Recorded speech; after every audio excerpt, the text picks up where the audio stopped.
দেখুন, আমরা 6-এর যেই ম্যাচটা ছিল ওখানে আমরা অলমোস্ট জিতে গিয়েছিলাম। আমরা ওই দলটা ওই ম্যাচটা জিততে না পারার কষ্টটা অনেক বড় ছিল। তবে 26-এর দলটা এখন মাঝখানে 20 বছর পার হয়েছে। আমরা এখন রেগুলার টেস্ট ম্যাচ জিতছি, আমাদের প্লেয়ারদের পারফরমেন্সের গ্রাফটা উন্নতি হয়েছে, আমাদের প্লেয়ারদের দলগত পারফরমেন্সটা উন্নতি হয়েছে।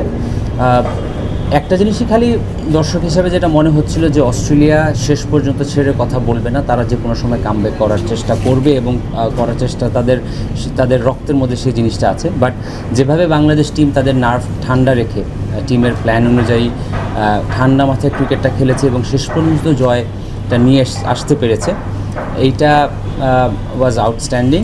প্রথম কথা সেটা থেকে আমরা সবাই বাংলাদেশি হিসেবে খুবই প্রাউড ফিল করছি। আমাদের জন্য গতকালকে একটা বিশেষ দিন ছিল।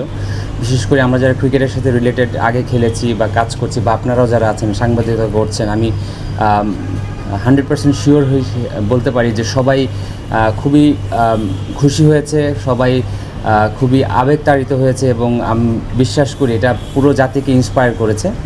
ইন টার্মস অফ কীভাবে খেলবে বা কী স্ট্র্যাটেজি হওয়া উচিত, এটার জন্য টিম ম্যানেজমেন্ট আছে, ক্যাপ্টেন আছে, প্লেয়ার্সরা আছে, তারা এটা ডিসাইড করবে। আমরা সাধারণ দর্শক হিসাবে বা বাংলাদেশ টিমের সমর্থক হিসাবে যেটা আশা করি সেটা হচ্ছে বাংলাদেশ যেই ধারাবাহিকতাটা বজায় রেখে খেলছে সেই ধারাবাহিকতাটা তারা বজায় রাখবে। এবং আমরা এটা জানি যে অস্ট্রেলিয়া খুবই শক্ত একটা দল এবং তারা খুব কঠিনভাবে ফেরত আসার চেষ্টা করবে।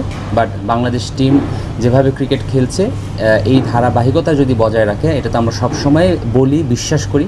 অনেক সময় হয়তো এটা ডাউট করতে পারেন, বাট বাংলাদেশ টিম এখন যেই পরিস্থিতিতে আছে বা গত 3-4 বছর ধরে যেই ধারায় ক্রিকেট খেলছে, আমরা যে কোনো দলের এগেনস্টে যে কোনো জায়গায় যে কোনো কন্ডিশনে আমরা খুবই শক্তিশালী একটি প্রতিপক্ষ। এখন ইটস ইন্টারন্যাশনাল ক্রিকেট, কোনো দেশই হারতে চায় না এবং অস্ট্রেলিয়া এখনও টেস্টের 1 নম্বর র্যাঙ্কিংয়ের দল এবং টেস্ট ইতিহাসের অন্যতম সফল দলের একটি।